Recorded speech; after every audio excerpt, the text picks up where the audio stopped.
I was mad as hell, and I'm not going to take this anymore. You want answers? You have offended my family. I think I'm entitled. You want answers? I want the truth. And you have offended a Shaolin temple. You can't handle the truth. Surely you can't be serious. I am serious. And don't call me Shirley. Radical Rant.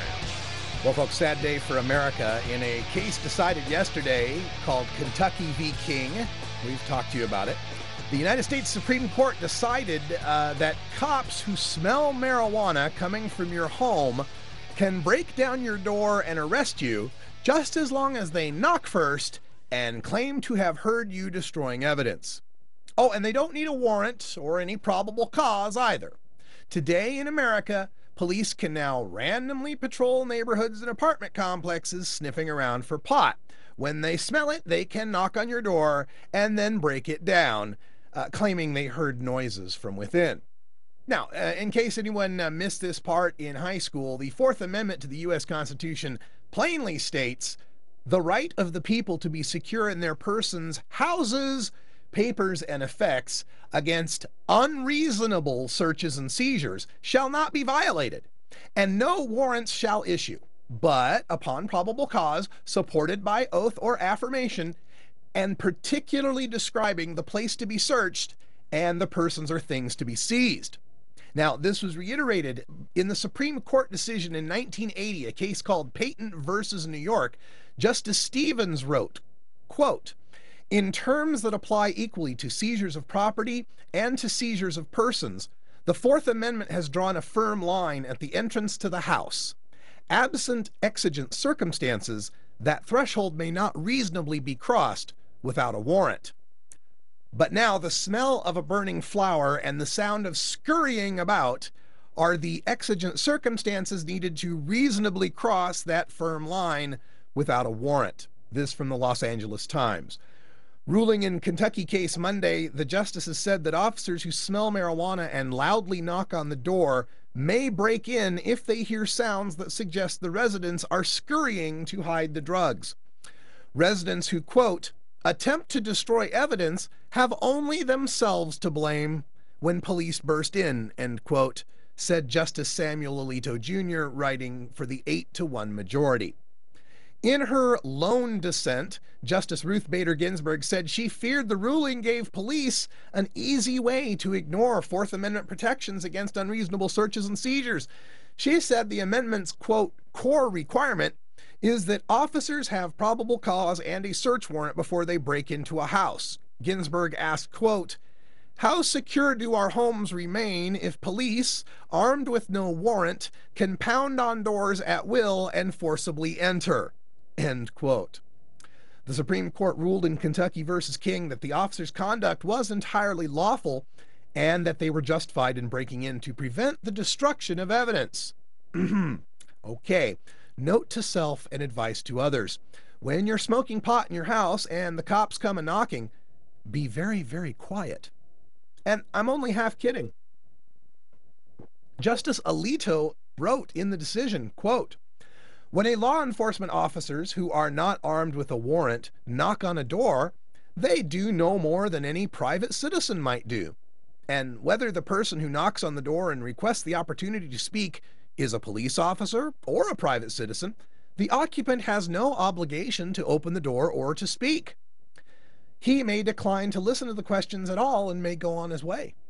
When the police knock on a door but the occupants choose not to respond or to speak, the investigation will have reached a conspicuously low point, and the occupants will have had the kind of warning that not even the most elaborate security system can provide."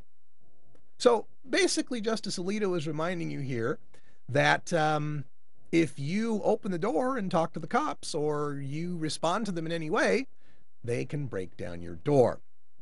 If you make noise when the cops knock, police can interpret that as you attempting to hide or destroy evidence, drugs, which creates that exigent circumstance needed to break down your door, which just leads me to ask, what does hiding or destroying cannabis sound like?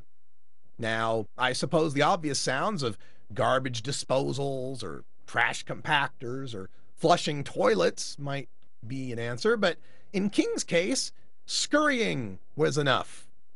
I guess the cops could argue he was running to the window to throw the baggie out. Of course, this all depends on taking the police at their word when they testify that they heard the scurrying. In the King case, the cops weren't even looking for King. They were conducting a sting operation on a street-level crack dealer. When he ran upstairs to his apartment on the right, the police followed, but they lost him. And then they reached the apartment on the right, but they smelled marijuana coming from the apartment on the left. The police knocked loudly on the apartment on the left, and then they heard scurrying, so they broke down the door and they caught King with some marijuana and cocaine. So the smell of burning marijuana, I mean, it does give police indication there's a crime taking place behind that door. The possession of at least a joint or maybe a bowl of marijuana.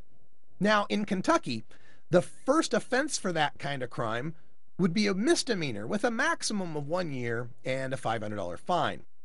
It would take at least 8 ounces on a first offense for felony charges.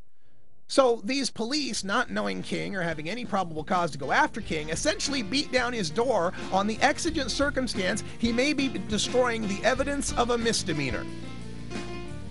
Is it reasonable to violate a man's Fourth Amendment rights over a potential misdemeanor? This is how far it's come in the war on drugs, people. The entire excuse they needed to get around the civil rights of Americans is right there in the Controlled Substances Act. We see it day after day in the raids. We see it in the use of the Commerce Clause to go after interstate commerce of medical marijuana patients who are only using marijuana in state and not engaging in any commerce. This is the topsy-turvy, bizarro world our civil liberties have turned into because of the drug war exceptions, and it's got to stop. Be proud of being a legalizer because this affects our liberty like no other issue in this country. We love the earth. This is Normal Show Live, the voice of the Marijuana Nation. All right, folks, thanks for joining us. Stay tuned for Hour 2 if you're listening live. For those of you on the podcast, thanks for joining us. For Cannabis Carrie, Kaliko the Intern, and Ganja John, I'm Radical Russ. Until next time, take care of each other, tokers. You'll see, you plant it, grow it, dry it, roll it, smoke it, and it goes down smooth.